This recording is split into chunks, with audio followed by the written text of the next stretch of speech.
'05 Toyota Highlander with a 6-cylinder 3MZ FE engine. I'm in the process of changing out spark plugs and fuel injectors. So I had to remove the intake manifold, throttle body, and airbox assembly. And underneath, I saw the heater core hoses that there was seeping around these fittings. So I was in the process of taking these apart to check the hoses and check the condition. And this one down here on the bottom, the hose didn't fail. Part of the plastic T broke off. So I would imagine this one on the top is going to do the same thing. And I already have the hose loose.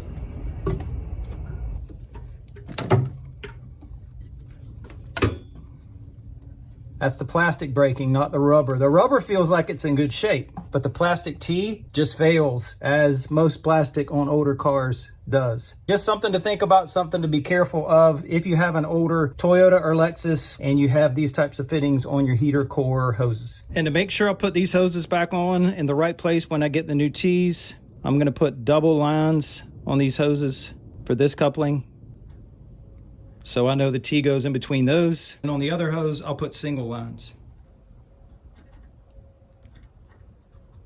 I'm trying to get those broken pieces out of the ends of the hoses. You can see just how brittle that plastic is. All I have to do is squeeze it, and it'll just fall apart. So that will leave you stranded. That's a failure waiting to happen. But the hoses, I think they're fine after 19 years and 304,000 miles.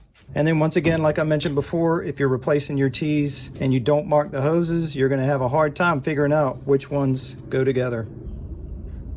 Got the replacement T's, and I went with genuine Toyota T's. There's a part number right here. And I went with the genuine T's because I wanted to be assured that they would not leak, because I was using them with the original hoses. So some comments that I read for aftermarket T's, people had trouble with leaking around the fittings, and they had to buy new clamps to get them a little bit tighter. So I didn't want to deal with that. I bought the original T's. I have the most assurance that they're not going to leak. So now you can see those marks came in handy. I have 2 of them on. I'm going to slide this one on top and then put that clamp on in the same position that it was in originally.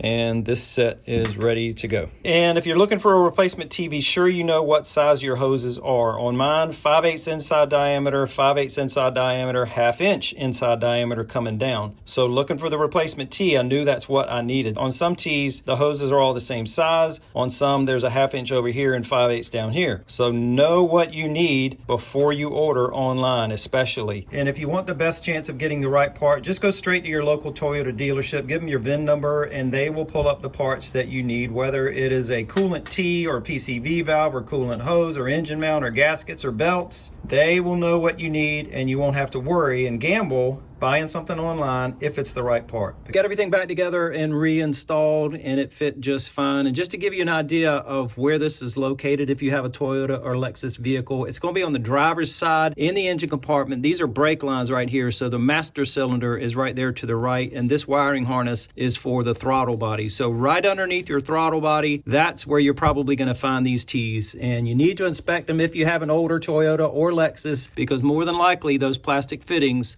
are very brittle. And it's only a matter of time before they break. And if they do, it's going to be a coolant leak, your engine's going to overheat, and you are going to be stranded.